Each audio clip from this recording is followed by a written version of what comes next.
Et on se retrouve dans les jardins des remparts de Vannes, au cœur des fêtes historiques avec vous, Louis Guillerme, bonjour. Bonjour. Vous êtes le costumier de ces fêtes historiques.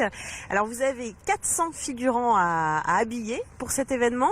Il y a des costumes que vous faites, d'autres que vous louez. Expliquez-nous comment ça fonctionne. Alors effectivement, il y a même plus de 450 costumes figurants à habiller. Et donc certains costumes appartiennent à mon costumier, enfin celui de la ville de Vannes. Et comme on n'en a pas assez, on en loue. Alors après, beaucoup plus de femmes que d'hommes. Donc certaines personnes font leur costume. C'est le cas des personnes qu'on voit juste derrière nous avec les enfants. Les personnes qui sont derrière nous ont confectionné leur costume, viennent pour la conformité me voir au niveau de conseils, etc., etc. Car en fait, je connais précisément, lorsqu'on me dit une date historique, la mode ou la tendance de l'époque. Il faut toujours que vous validiez, il n'y a pas d'improvisation. Non. Alors ça, c'est une exigence du metteur en scène avec lequel je travaille en totale osmose puisque le costumier est à la disposition du metteur en scène. Alors donc cette année 1858, c'est le Second Empire. Est-ce que c'est une période intéressante pour un costumier? Tout à fait, c'est une période extrêmement riche. En fait, c'est la grande bourgeoisie qui va porter ce genre de costume. Sinon, les ouvriers sont vraiment dans des conditions misérables, il faut le dire.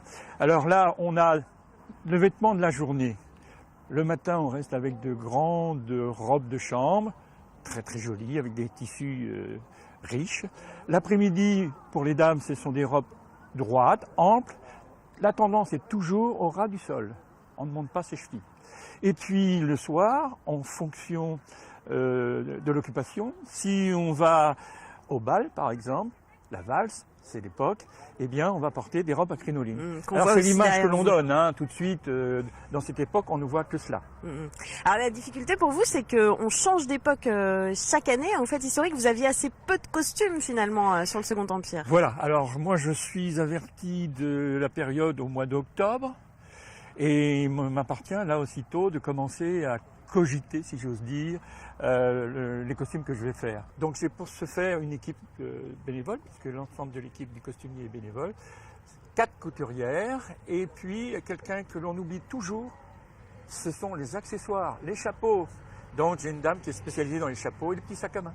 Puis il faut trouver des costumes pour tout le monde, il faut que ça aille à tout le monde, il faut adapter après à chaque personne. Les morphologies sont différentes, mais comme à l'époque d'ailleurs.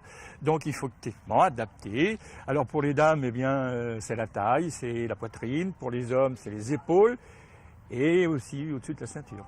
Bon, merci beaucoup Louis Guillerme, je vous souhaite de belles fêtes historiques, c'est ce soir et c'est demain également, ce jeudi dès 10h30 avec des défilés, des animations de rue et puis 2 feux d'artifice ce mercredi soir et ce jeudi soir à partir de 23h30.